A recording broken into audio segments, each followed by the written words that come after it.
En 1935, le tracé définitif du circuit urbain de Pau est fixé. Et il ne changera plus. 80 ans après la victoire de l'Italien Nuvolari sur son Alfa Romeo, les pilotes actuels continuent de parcourir le même tracé sinueux qui fait de Pau un circuit de légende.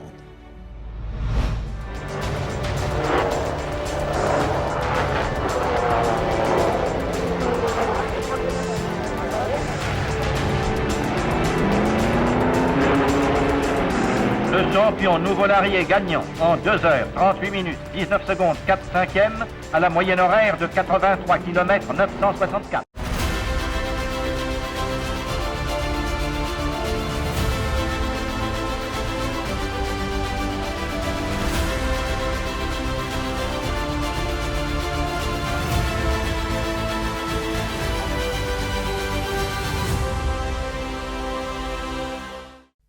Tout commença en réalité en 1930. À cette époque, toutes les courses automobiles étaient organisées par une même association, l'Automobile Club de France.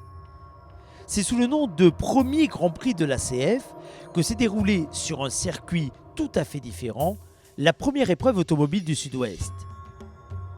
Le tracé était alors un triangle, de Pau à Morlas en passant par Oss. La course fut remportée par Philippe Étancelin sur une Bugatti. Après un premier succès aussi éclatant que lourd financièrement, le club puis l'association sportive ACBB se battent pour maintenir, malgré bien des péripéties et des difficultés, un Grand Prix automobile à Pau. C'est en 1933 qu'il renaît sous la forme d'un circuit au cœur de la ville. Cette fois-ci, tout semble le vouer à l'échec définitif, y compris la météo, puisqu'organisé au mois de février, ce Grand Prix se dispute sous la neige. C'est le Français Lehou sur Bugatti qui remporte cependant le titre en parcourant les 186 km du circuit en 2h54 minutes et 6 secondes, soit une moyenne de 73 km/h. Annulé l'année suivante, le Grand Prix s'installe définitivement sur le circuit actuel en 1935.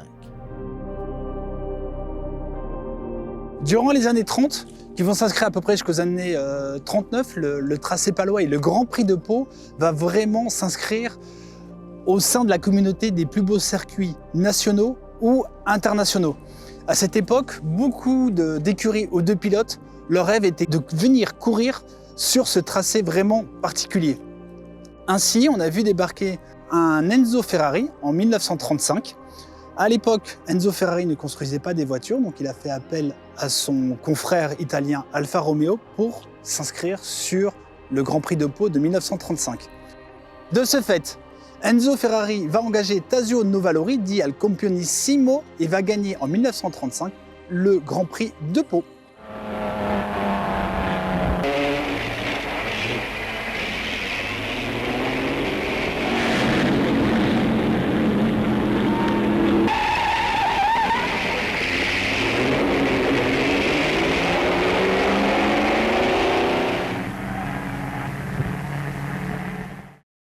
De 1936 à 1939, le Grand Prix de Pau s'installe peu à peu dans le succès, avec un record d'affluence en 1938.